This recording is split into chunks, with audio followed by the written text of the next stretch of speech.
La parole est à monsieur Jean-Pierre Pont. S'il vous plaît, on écoute monsieur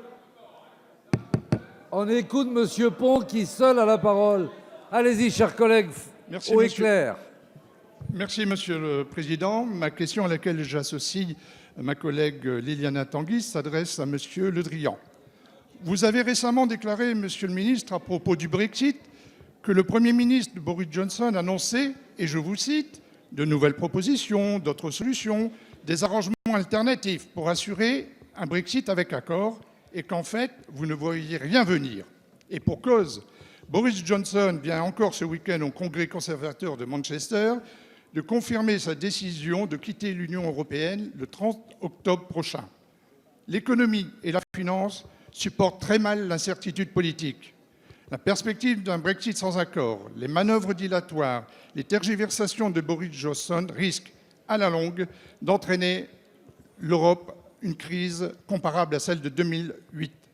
La Chambre des communes, pour d'égoïstes raisons de politique intérieure, exige du Premier ministre britannique qu'il obtienne un nouveau délai pour le retrait de la Grande-Bretagne de l'Union européenne, ce que manifestement il se refuse à faire.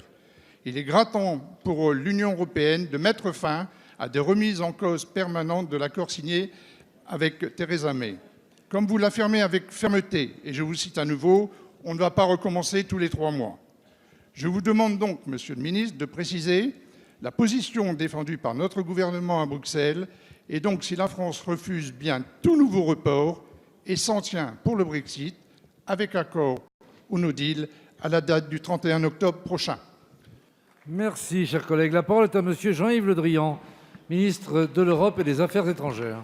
Oui, monsieur le député Jean-Pierre Pont, ça fait 3 ans, plus de 3 ans, que nous sommes dans l'incertitude.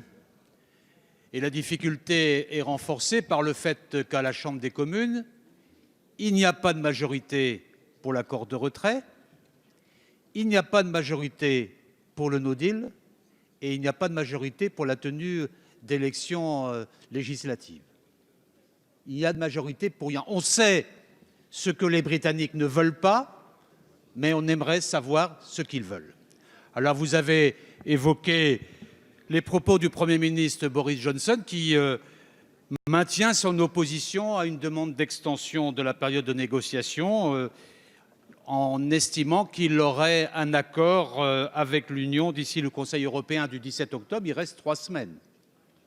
C'est peu, mais c'est urgent pour le Premier ministre. Et les propositions qui ont été faites jusqu'à présent ne permettent pas de rentrer dans le cadre et de l'accord dit accord du vendredi saint sur la question irlandaise et dans l'intégrité du marché intérieur.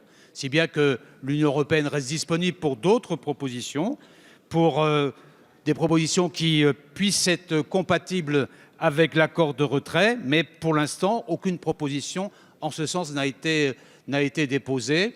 Vous connaissez la position de la France qui considère que l'accord de retrait est la meilleure solution, mais aujourd'hui, l'hypothèse d'un retrait le 31 octobre, d'un désaccord et d'une sortie sans accord est la plus plausible. Mais il faudra néanmoins, monsieur le député, que les Britanniques disent comment ils voient le futur, parce qu'il y a des contraintes de géographie et d'histoire qui font que de toute façon, le Royaume-Uni restera toujours en Europe et il faudra prévoir cet avenir-là ensemble. Merci, monsieur le ministre.